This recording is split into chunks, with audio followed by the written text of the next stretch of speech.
Acesse sejaamigo.com.br e conheça os planos. Amigo, viva conexões reais!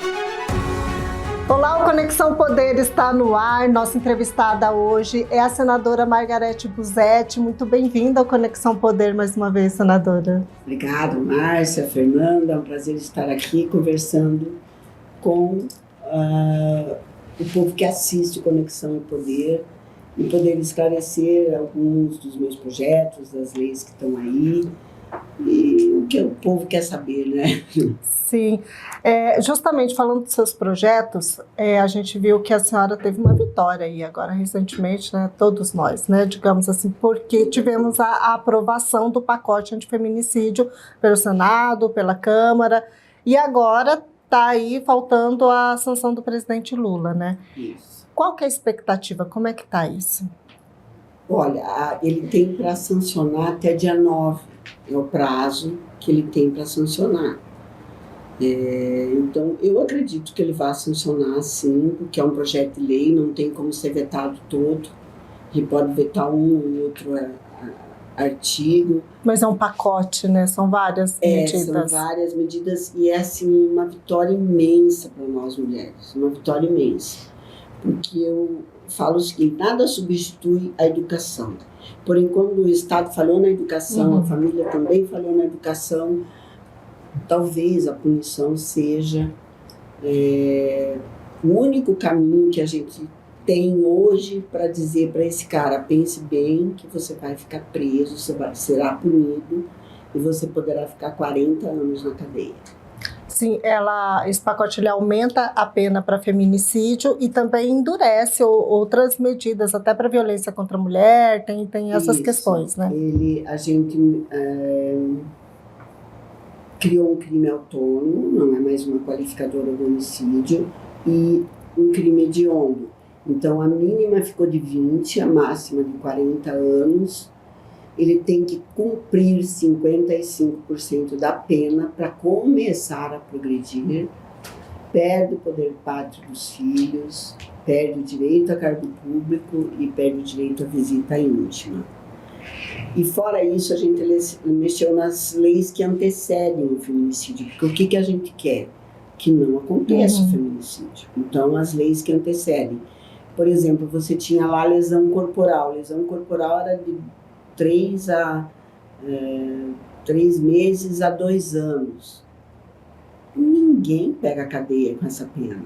Ninguém vai para a cadeia com essa pena. Agora a gente deixou de 2 a 5 anos, sim. Aí ele tem a possibilidade de ficar preso, porque cometeu uma lesão corporal. Ameaça, não tinha nem pena de ameaça. Não. Então agora mudou isso. Se ele matar uma grávida, se ele matar uma mulher que tem um filho com menos de 3, 4 meses, se ele matar uma menor de 14, uma maior de 60, essa pena aumenta 1/3, inclusive no cumprimento. O cumprimento da pena aumenta 1/3, então vai para 70%. Então, assim, são medidas que você diz assim, talvez seja uma educação pedagógica mesmo, para ele pensar e não cometer o crime, porque ele vai realmente ser punido. Gente, a senhora falou da visita íntima. Visita íntima já é, né? Já é o ó. Para feminicida. Nossa, eu falei, como assim? Ele tem direito à visita íntima? Nem eu sabia também. Não, ele tem. E você sabe que foi muito engraçado, porque quando eu escolhi o relator, que é o senador Alessandro Vieira, ele é um delegado, porque se você tem que pegar o perfil do seu relator com o perfil do projeto, porque senão não vai sair nada. Ele falou assim, ele tirou a questão da visita íntima, deixou a visita íntima. Aí foi meu gabinete inteiro lá, falar com ele, né? Aí ele falou, mas senadora, mas como que a mãe não vai visitar o seu filho? Eu falei, não é essa visita, não é essa, não é a familiar que a gente está dizendo, né? É aquela visita íntima mesmo. Ah, não, então tá certo. Eu falei, não, gente, pelo amor de Deus, não é isso. A mãe, o filho, o pai, quem pode visitar. Mas a visita íntima que dá direito ao cara ficar lá dormindo com a mulher, que já matou uma, poderá matar outra e pronto. E ainda ficar... Daí ele falou, não, aí eu concordo. Então ele colocou a visita íntima como... Às vezes é só esse entendimento, Exatamente. né? Por muitos outros projetos, às vezes falta esse entendimento mais refinado, né? Que eu digo, quando eu apresento o meu projeto, eu corro atrás dele. Eu sigo o meu projeto, eu sigo ele em cada comissão. Porque às vezes é um relator numa comissão e na outra é outro. Porque ele não faz parte da outra comissão. Ele faz parte da CSP, mas ele não faz parte da CCJ, né? Então você tem que pegar outro relator, você tem que explicar tudo de novo, eu tenho que pôr a minha equipe à disposição para que a pessoa entenda o que é e o que a gente está propondo. Senão, amiga, fica parado, não sai nada. Senadora, e se o Lula não sancionar? Tem um plano B? Eu não vejo espaço para ele não sancionar, porque um projeto de lei não pode ser vetado na íntegra, né? Eu não vejo espaço para não sancionar. Ou vetar, ele pode vetar alguns artigos, mas foi uma vitória de todo o Congresso, foi unânime no Senado. É um apelo, né? Inclusive os líderes, tanto do governo, tanto no Senado quanto na Câmara, encaminharam favorável. Então, vai ficar ruim se ele vetar o projeto. Não é nem vetar, ele não pode não sancionar, né? Mas eu não vejo isso, eu vejo como uma vitória nossa aí que será sancionado, sim. Senadora, aproveitando esses assuntos relacionados à violência contra a mulher, a senhora foi uma das primeiras que reagiu à fala do deputado Hugo Garcia, de que mulheres usam a medida protetiva para extorquir os ex-maridos. Esse tipo de posicionamento vindo de um homem público, o que representa isso? Foi isso que me revoltou quando eu vi que um homem público falar dessa forma, entendeu? Porque ele foi preso um dia antes por dirigir embriagado. Um dia antes. Daí no outro dia ele vai dar essa entrevista e usa isso. Sabe, o que eu coloco assim, se há uma denúncia falsa, que seja investigado. Porque eu não digo que não possa ocorrer, pode sim, mas ele usar isso um dia depois que foi preso, dirigindo embriagado, tentou trocar de lugar com carona, daí não se recusou a fazer bafômetro, tinha assumido a Assembleia fazia uma semana, imagina um cara desse depois de um ano. Ele vai dizer o quê? Que nós é que matamos a nós mesmos? Não pode. E isso é um recado muito ruim para a sociedade como um todo, porque não contribui em nada para a diminuição da violência, ao contrário. Isso aumenta a violência doméstica, porque você diz assim, é a mesma coisa que o cara dizer assim, não, qual que é a desculpa que ele quer dizer? Que ele está bêbado, dirigindo bêbado porque ela entrou com a medida protetiva um ano atrás? Não é possível que uma pessoa diga isso, né? E que a gente não vá se manifestar. Eu já falei isso para vocês, eu nunca pensei que essa pauta fosse minha, seria uma pauta tão forte minha. Porque eu venho da iniciativa privada, a minha pauta seria mais econômica, e tô na reforma tributária, porém, quando você vê os números, porque aqui, quando você está aqui, você vê o caso, né? Você lê a notícia, você vê o caso, mas fica difícil você contabilizar eles, assim, porque você vê um hoje, um amanhã, agora lá não, você tem que contabilizar, porque você vê todo dia o que acontece. Eu falei, não é possível que ninguém fez nada ainda, não é possível. A própria bancada feminina, eu falo, gente, não é, mas a gente é contra o encarceramento. Eu falei, tá, e daí vamos deixar a sociedade pagar a conta. Então, a sociedade, as mulheres vão pagar a conta. As nossas crianças estão pagando a conta, os pedófilos estão aí. Então, não pode, um homem público tem que cuidar antes de falar, né? Essa questão de ser contra o encarceramento que a senhora falou, isso aí já não vai, digamos assim, quando é contra, quando as pessoas públicas, né, a bancada feminina, outros senadores também, deputados, são contra os eleitos, são contra o encarceramento, eles não estão sendo contra a liberdade do cidadão de bem?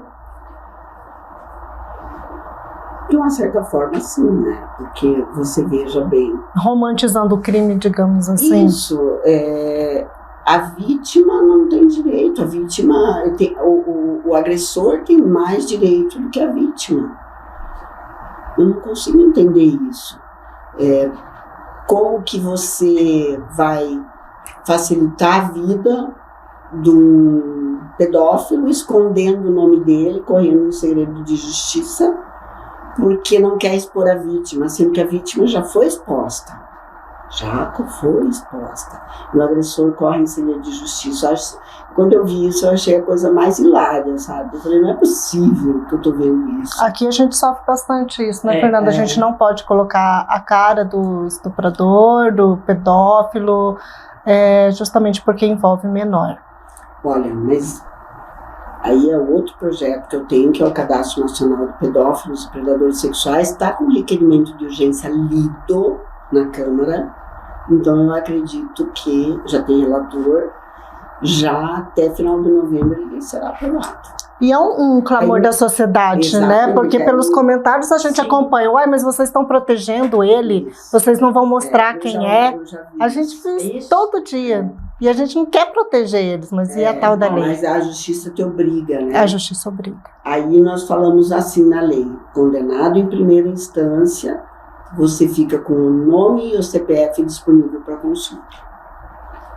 Aí vamos ver o que vai dar, né? Porque eu não falo nem que é a sociedade nem os políticos, é a justiça que anda com esse negócio de não pode encarcerar, como é que ele vai se ressocializar, como que isso. Eu falei, gente, ele nem se socializou. Nem como ressocializar. Como vai ressocializar quem não se socializou e você vai deixar a sociedade pagando a conta disso. Falei com o ministro da Justiça, levei os pacotes anticrime lá para ele. Tá aqui, ministro, pacote anticrime. Se o senhor me provar que tem um brasileiro nesse país que diga que se sinta seguro, eu retiro os projetos. Mas se o senhor não fizer isso, está aqui colocado na mesa para nós discutirmos a questão do avanço do crime no país, do avanço da violência, porque esse modelo que está aí não está dando certo, não. Não pode nem fazer mais qualquer gesto, né? Numa fotografia. Isso já é motivo para ser brutalmente assassinado. Nossa. Inclusive, a gente fez um material bacana até sobre isso.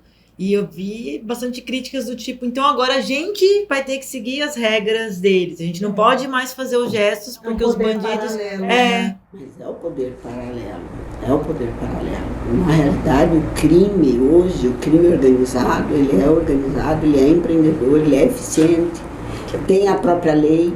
Sim. Se você não cumprir, você morre. Entendeu? Então o cara tem medo quando ele entra. Da justiça, sabe o que eles dão? Risada da justiça. Risada da justiça. A justiça deveria repensar os seus conceitos.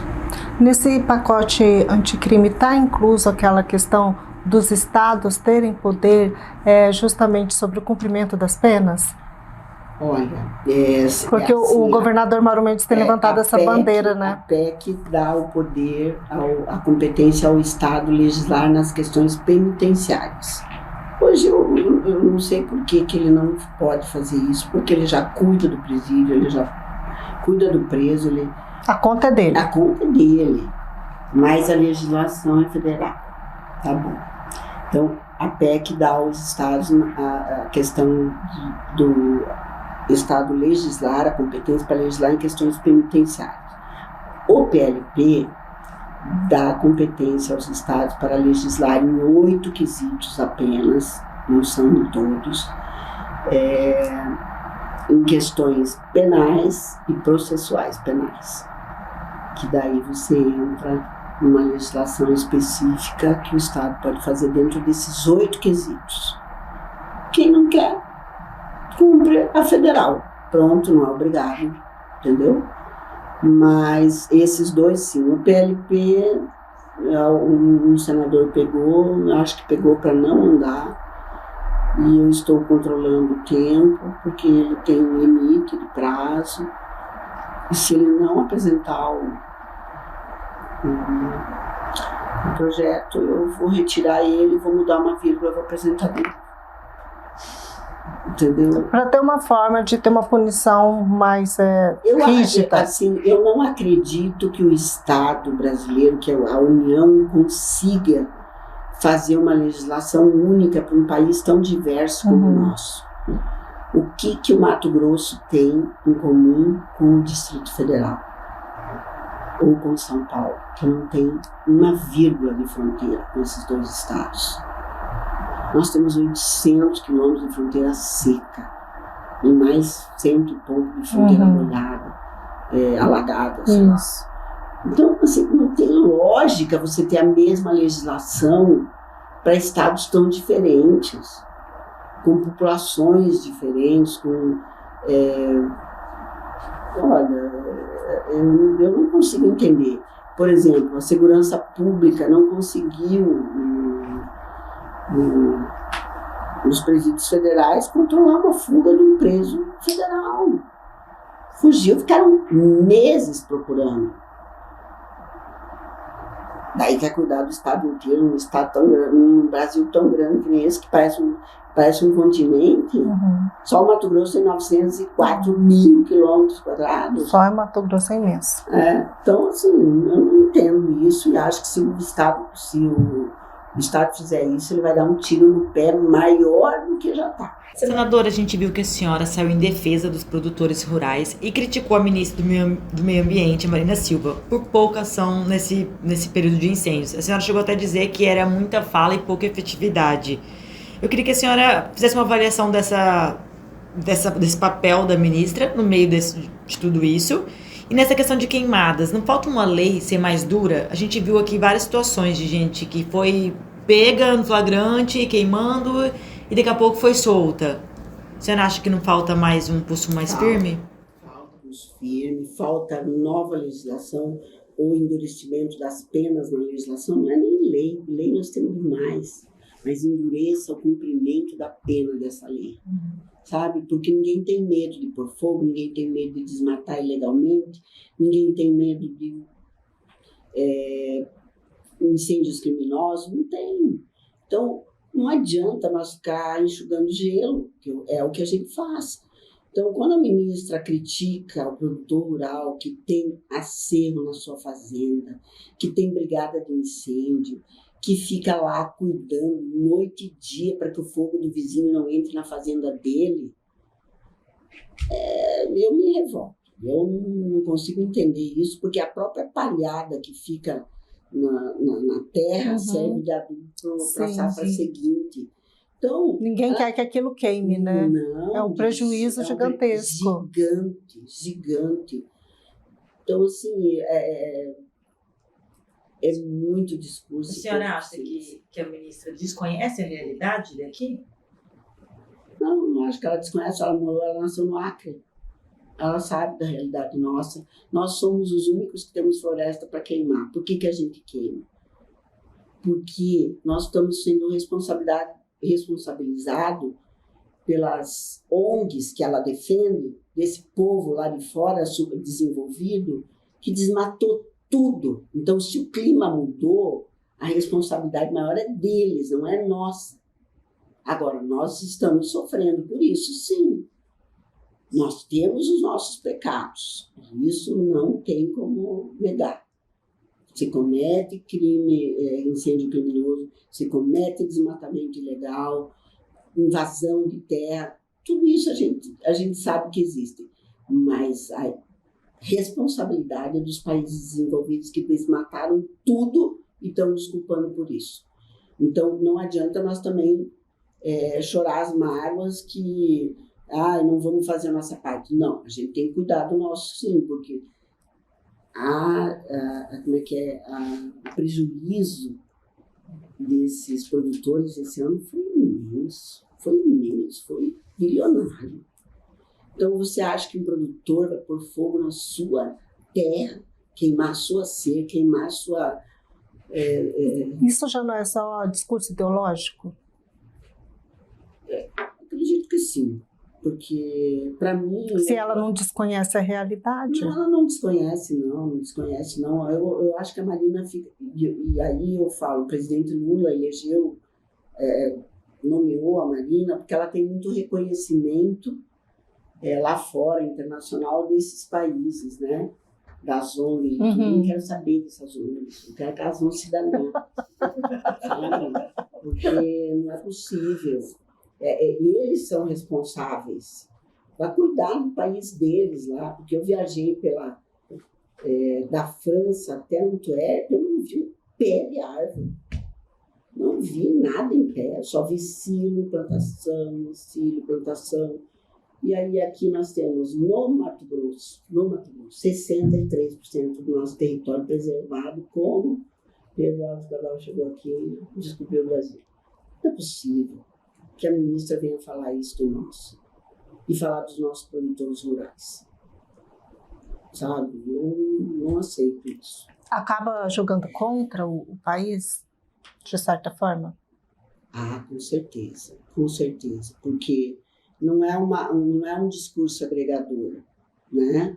Se, tem incêndio criminoso, vamos combater, vamos penalizar. Sim. E aí vamos mudar a legislação, vamos endurecer as penas para esse povo, porque o nosso governador quer endurecer as penas, é o maior problema.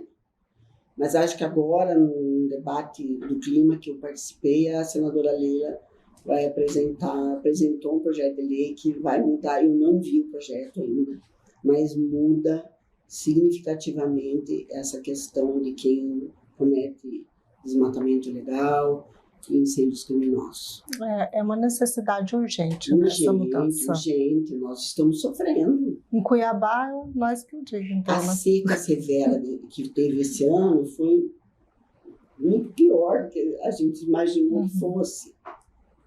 E aí nós vamos queimar mesmo. O ribeirinho, ele põe fogo não por maldade, ele põe fogo porque é costume dele. Vai as folhinhas lá do quintal dele e põe fogo para queimar. Daí esse fogo, gente, na hora que voa uma faísca, ele vai por tudo. Vai por tudo, não tem jeito. A oposição recentemente protocolou um pedido de impeachment no Senado contra o ministro Alexandre de Moraes. A gente tem acompanhado que tem sido grande a pressão popular que os senadores se manifestem se são contra ou a favor desse pedido. E a senhora, senadora, é contra ou a favor? Eu não sou contra ou a favor de algo que não existe ainda. Eu não posso ser a favor de algo que não existe. Os impeachment não existem ainda. Existe uma ação de deputados, o senador recebeu e está no jurídico do Senado hoje. O que acontece?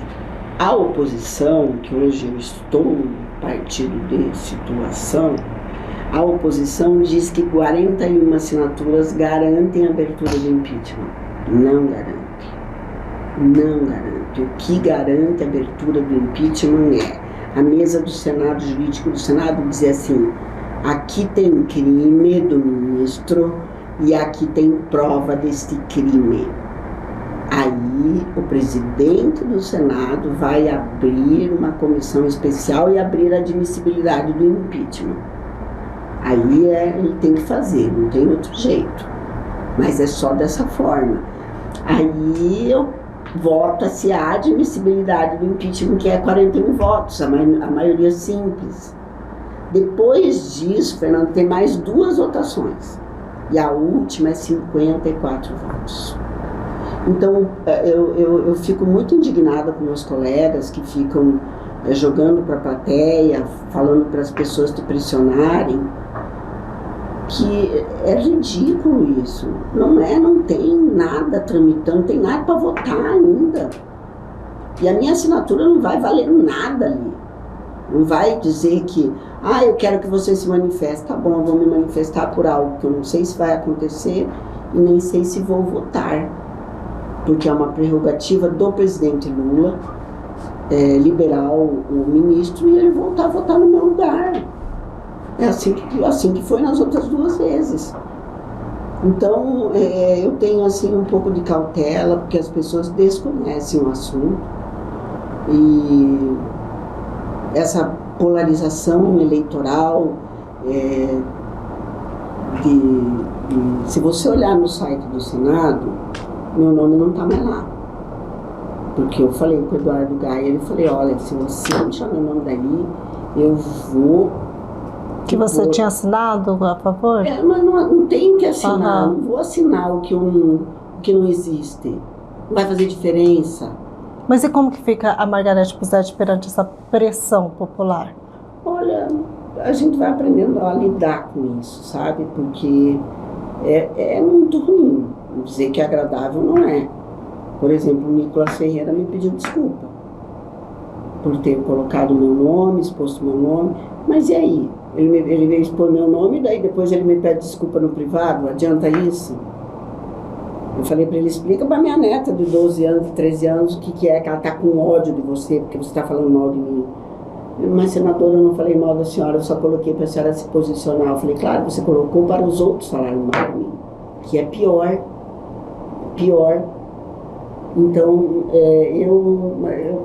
você sabe que eu não sou muito obediente, né? Eu não sou... Meio rebelde, né? Um pouquinho. Meio da pá virada. Então, assim, podem achar o que quiserem, agora, eu não mudo as minhas convicções. Eu não mudo, eu vou em cima daquilo que eu acho que está certo. E que eu acredito estar certo, não é que eu acho, que eu acredito ser certo. Agora, se você me perguntar se o Alexandre de Moraes pesou a mão, minha amiga, pesou a mão em várias situações. Mas o jurídico do Senado tem que ver esse crime e ter prova do crime dele. Aquela questão das mensagens não vieram as provas. Não vieram, está todo mundo esperando, estou até hoje esperando as mensagens. Por enquanto está faltando prova ser apresentada. Eu não sei o que o jurídico do Senado tem, eu não Sim. Porque daí Mas pelo que a gente acompanha na mídia, por enquanto, na sua avaliação está faltando? Não veio, não apareceu em lugar nenhum as mensagens. Em lugar nenhum. Que é aquela, acho que foi do UOL, né? Foi do UOL. Não tem, não apareceu as mensagens. E aí? A questão de a oposição acabou assinando, e outra coisa, eles diziam que tinha gente que tinha assinado lá, e não tinha assinado não. Ciro Nogueira, Tereza Cristina não tinha assinado. Aí depois ela ficou tão cheia que ela assinou, porque ela disse, olha, eu vou assinar esse troço para o povo parar de me encher. Eu não assino, pode me encher o que for, não assino não. Não assino não, pode falar o que quiser. Agora, a admissibilidade, existe uma possibilidade sim de ser votada, se abrir o impeachment. Mas a única pessoa na face da terra que pode abrir é o presidente Rodrigo Pacheco. E a inclinação do Pacheco, como que tá? Pacheco, você não sabe a inclinação dele nunca. Ele é uma incógnita, só na hora para saber. Só na hora para saber. E a gente tem acompanhado também, senadora, algumas críticas de que o Senado estaria, digamos, sendo omisso a abusos do judiciário. Como que a senhora avalia isso? Então, isso eu não estou falando especificamente dessa questão, já há um longo, né? Todo, né? Existe sim toda uma pressão, e aí nós votamos a questão das decisões monocráticas. O Senado votou, está parado na Câmara. Nós votamos para limitar as decisões monocráticas, dando um prazo para que, se o ministro decida numa decisão democrática, que ele tenha um prazo de 48, 72 horas, não sei, para chamar o colegiado. Porque senão fica um ladinho lá há anos esperando, né? Então a gente votou para limitar as decisões monocráticas, está parado na Câmara. Então quem estaria omisso seria a Câmara? A Câmara. Eu acho engraçado quando o Eduardo Gaia e o Nicolas Ferreira falam de mim, porque eles não vão lá pressionar os deputados para votar as decisões monocráticas. E é isso, é simples assim. Agora, eu falo que cada um sabe do seu, né, das suas escolhas e das suas... Eu vou pegar um colega meu e vou ficar chincalhando? Não vou fazer isso. Nunca. Senadora, nós temos um outro assunto aí que tem chamado a atenção, que a senhora disse agora recentemente que é contra a regulamentação das bets, mas a senhora se posicionou a favor dos cassinos. Por que um sim e outro não? Porque o jogo eletrônico, desde a época que foi votado, e eu acabei votando junto, que já tinha passado tudo mesmo, não fazia diferença o meu voto ou não, porque eu discuti muito com o partido sobre isso. Porque o jogo eletrônico, você não sabe quem está jogando e para onde vai o dinheiro.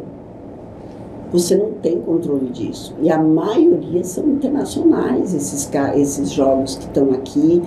Você precisa de ver as crianças, ao invés de estar jogando xadrez para desenvolver um pouco o seu raciocínio, elas estão ali jogando, apostando. Você não sabe se é dinheiro do pai, se é cartão da mãe, o que é. Se é do Bolsa Família, que só do Bolsa Família foi 3 bilhões. No joguinho? No joguinho. Então, pensa bem. Isso tudo porque a Fazenda não regulamentou. Não tem regulamentação dos jogos ainda. Mas e que, com relação aos cassinos, não tem isso? Não fica uma brecha, não abre uma porta para lavagem de dinheiro? Se for com cartão de crédito, não. Porque não dinheiro vivo. Não dinheiro vivo. Ele pode ir lá, depositar o dinheiro no cassino, pega um cartão que é fiscalizado pelo Banco Central e aí ele joga. Entendeu? Ele não vai simplesmente chegar lá e vou jogar em dinheiro, não. E foi uma das minhas preocupações. Eu falei, se não for assim, eu não voto. Eu não voto. E ainda não foi votado. Mas eu sou favorável ao cassino porque eu conheço vários amigos que saem do Brasil todo mês para jogar. A senhora foi jogar já no cassino? Não, eu não jogo nada.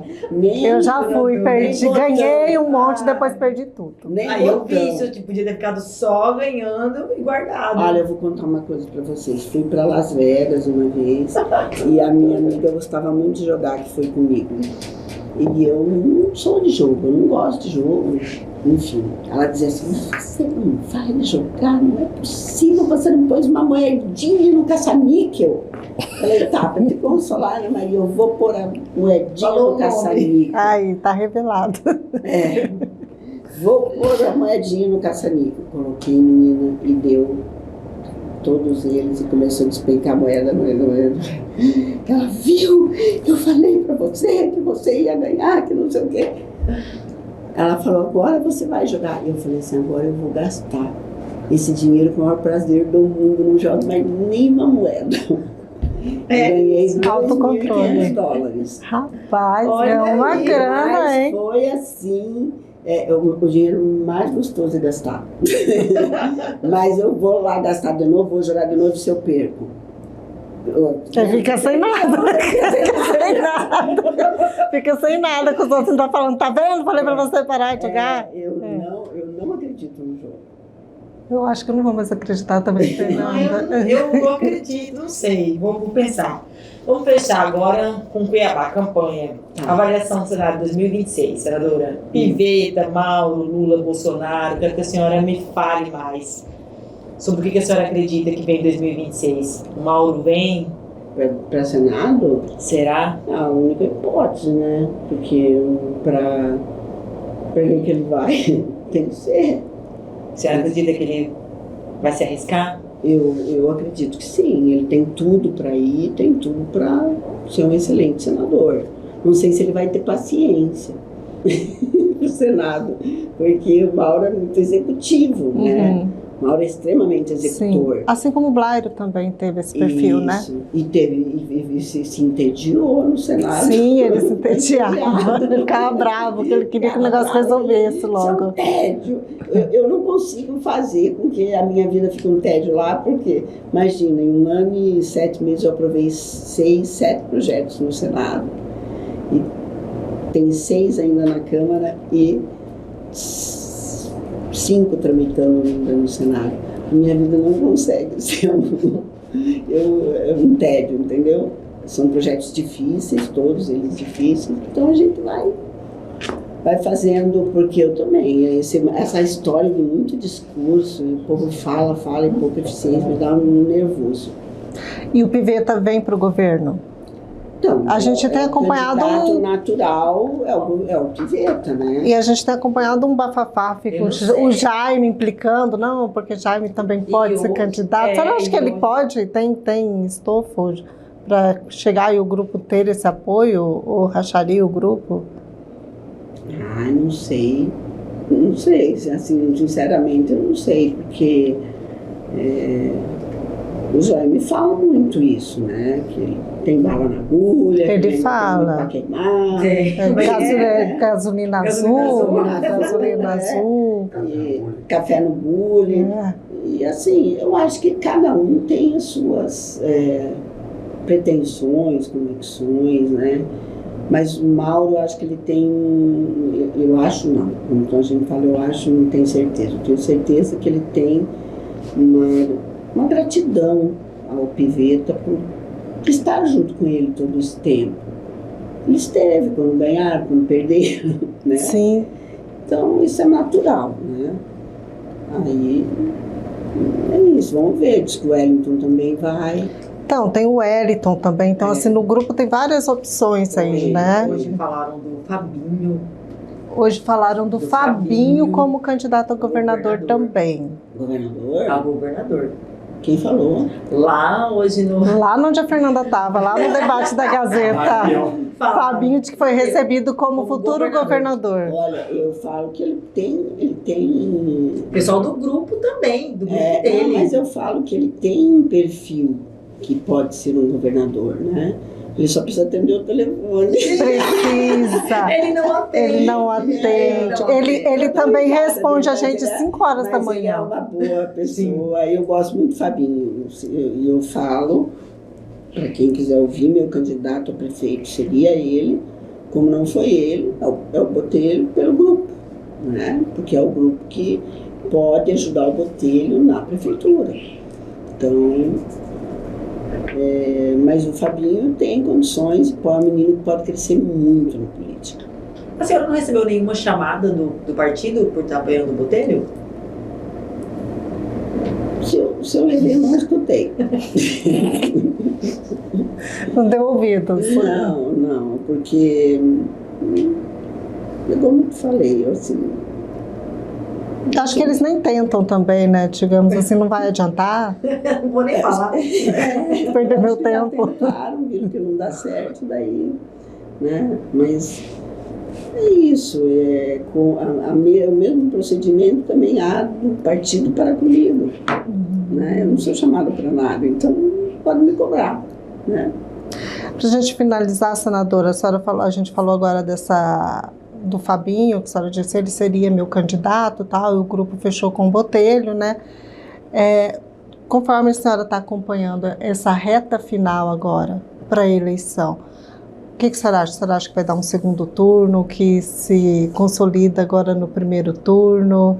Como que está aí o avanço, né? Tem muita gente indecisa, né? Você olha nas pesquisas, tem muita gente indecisa ainda, que pode definir, sim. E daí eu falo, se definir pelo Botelho e dar um primeiro turno, mas acho muito difícil, acho que vai dar segundo turno, sim. Aí vamos ver com quem que vai ser o segundo turno, né? Com a Bíblia ou com o Lúdio, mas eu acredito que vai dar segundo turno. Essa mas questão o Botelho com certeza estará no segundo turno. Né? E essa questão acho que a senhora até comentou comigo logo que chegou, sobre a importância de ter o candidato vinculado com apoio do governo do estado, né? Para a capital é importantíssimo, porque nós já faz muito tempo que a gente não tem um prefeito alinhado com o governo do estado. E faz falta isso. Faz falta. Imagine se o Emanuel e o Mauro fossem alinhados, quanto investimento poderia ter tido Cuiabá, e Cuiabá não teve, né? E não vamos falar por quê, porque não vale nem a pena relembrar tudo o que passou já, né? Cuiabá está feio, Cuiabá está... Eu penso nas 23 operações que teve na saúde, me dá uma tristeza imensa de morar aqui e saber disso. Mas cada um vai responder pelos seus atos, né? Eu espero, assim. A senhora acha que chegou o fim do pinheirismo? Porque Manuel coloca que tem o pinheirismo, né? Tem os apaixonados, né? Os seguidores dele, né? os homem-bomba, como a gente poderia dizer. Diz que o pinheirismo, todo mundo é muito apaixonado pela gestão dele, que é uma gestão humanizada, que não tem quem não se apaixone por essa gestão. Humanizada, tirar dinheiro da saúde? Deus me livre, não, que é isso. É só na cabeça dele que essa gestão é humanizada, porque você tirar dinheiro da saúde, do jeito que eles tiraram, e você vê, capital vem com todo mundo de fora para cá. Gente, nós temos vários hospitais regionais que não tinham. Nós temos vários hospitais funcionando que não estavam funcionando. Então, assim, não é desculpa. Não é desculpa. Nem pronto-socorro consegue fazer funcionar direito. Então, é muito ruim mesmo. A administração da saúde foi o caos. É só você falar com os filantrópicos, por exemplo, e ver o que ele fez com os filantrópicos e o tanto que ele não pagou e ficou devendo para os filantrópicos, até que os filantrópicos entraram no Ministério Público Federal contra a Prefeitura. E eu acompanho os filantrópicos, você sabe que eu tenho uma atuação forte com os filantrópicos. Então, assim, eu não consigo enxergar os apaixonados pelo pinheirismo, mas que bom que ele acredita nisso. Está com uma autoestima elevada. Né? Enfim. Senadora, quero agradecer essa entrevista mais uma vez, a Conexão Poder, deixar o nosso presente para a senhora e o espaço aberto para suas considerações. Já tem uma lá em Brasília, lá no meu gabinete. Oh, que bom! Mais uma lá, Já tem no escritório aqui também? Já tem várias vezes, eu vou levar. Acho que não vou tomar da senhora, pode levar. Pode ficar com ela. Pode ficar com ela. Obrigada, Márcia. Eu estou sempre à disposição para a gente falar, esclarecer algumas dúvidas, né, que as pessoas têm e falar um pouco do meu trabalho que, graças a Deus, é para nós, né, não é para